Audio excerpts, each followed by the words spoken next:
Greetings, village. This is Baba Kenwould, back with another wisdom lesson. Today, the topic is going to be never argue with somebody who is more powerful than you. This can only lead to embarrassment and disaster. I don't care if this person holds political, financial, employment power over you. You do not want to get into an argument with them. We will tell you how to handle a situation in which an argument does ensue as we follow. So now that we know why it's not a smart idea to argue with somebody who's more powerful than you, then how do you handle it? What do? Number one, we take a look at the natural flow of things in the animal kingdom. What does a dog do when he's approached by another dog who is maybe bigger than him, or when they're playing, gets the best of them? They succeed. They lay on their backs and they say, you know what, you got this. Let me go ahead and move on. This is the same situation you need to do to save face when you're dealing with somebody who is really, really upset and more powerful than you. They are going to stop at nothing to attempt to embarrass you. So to save yourself the embarrassment, just succeed. Get out of the situation. That way you can save some face. But there's more. Number one, paying no attention to this person's evil speech is the first thing that you need to do.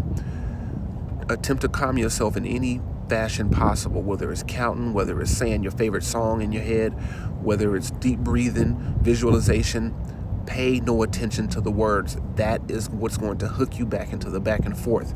You want to stop the back and forth as immediate as possible. And one thing you have to do is stop paying attention to the words. Secondly, going back and forth with them is not going to change their minds. You're only going to dig them deeper and deeper into a hole, and attempting to convince them that you know best on the particular situation is not going to change anything in your current environment. So you are best to leave that alone, let it lie where it lay, and move on with your day.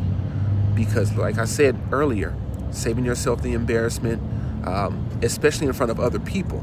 Now remember this, a lot of the bullying that happens in front of other people actually turns that person who's being bullied into a shooter. We saw that with the recent information that showed that most of the students who were bullied in front of other people ended up becoming school shooters themselves, or school attackers just in general.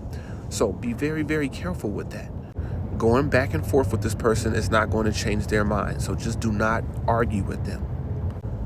Number four, by using silence, you actually turn the tides from yourself to that person that is spitting all the vitriol towards you.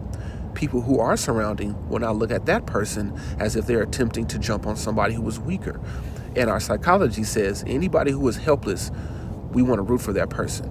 It's the underdog syndrome. So if you stay quiet, use silence as a weapon, let that person say everything that they need to say so nasty, try to destroy you, rip you apart. You sit there, ignore them, you counting. You are not getting involved in those evil words that they're throwing at your neck.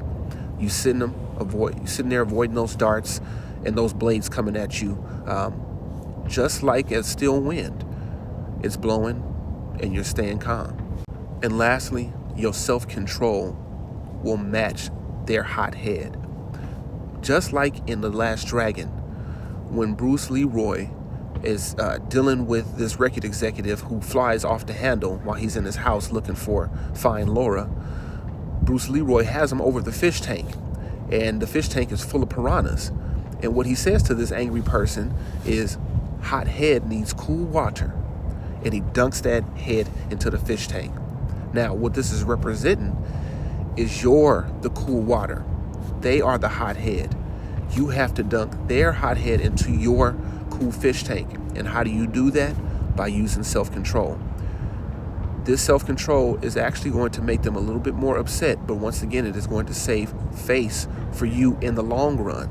Not only will that person maybe even come back and apologize later for how they treated you, but the people standing around you will respect you more because you are able to control yourself when this person has flown off the handle and become uncharacteristic at how they treat you.